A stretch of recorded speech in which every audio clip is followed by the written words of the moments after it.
প্রিয় স্টুডেন্টস, আমি Sushant Ghosh daily trick সিরিজের আরেকটি অঙ্ক নিয়ে আজকে আমরা চলে এসেছি। আজকের এই অঙ্কটা হলো নাম্বার সিস্টেমের থেকে একটি আসা অঙ্ক। এই অঙ্কটা তোমরা আরআরবি বা এসএসসি বা স্টেটের যে কোনো প্রকারের এক্সামে তোমরা এই অঙ্কগুলো খুবই কমন দেখতে পাও। কি বলেছে, 53 থেকে 97 পর্যন্ত কতগুলো যৌগিক সংখ্যা বা কম্পোজিট নাম্বার বর্তমান।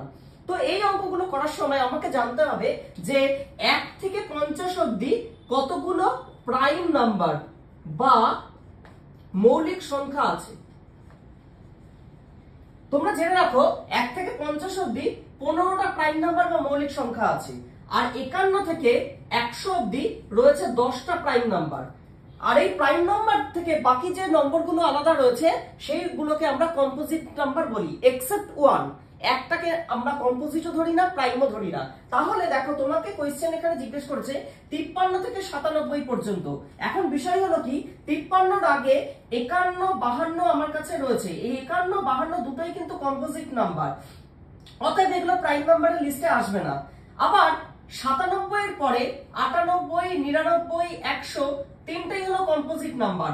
অতএব 53 থেকে 97 এর ভেতর যতগুলো মৌলিক থাকবে 51 থেকে 100 অবধি ততগুলোই মৌলিক নাম্বার। অতএব আমরা বলতে পারি যে 51 থেকে 100 অবধি যদি 10টা মৌলিক নাম্বার থাকে, 53 থেকে 97 অবধি 10টাই মৌলিক নাম্বার থাকবে, 10টাই ঠিক মৌলিক নাম্বার থাকবে। আগে তাহলে আমাকে জানতে হবে 53 থেকে 97 অবধি কতগুলো নাম্বার রয়েছে। 53 থেকে 97 অবধি টোটাল 45টা নাম্বার আছে। এই 45টা নাম্বারের মধ্যে 10টা হলো প্রাইম নাম্বার, তার মানে বাকিগুলো কম্পোজিট। তাহলে কম্পোজিট কতগুলো হবে? 35টা। তাহলে 35 হয়ে যাবে।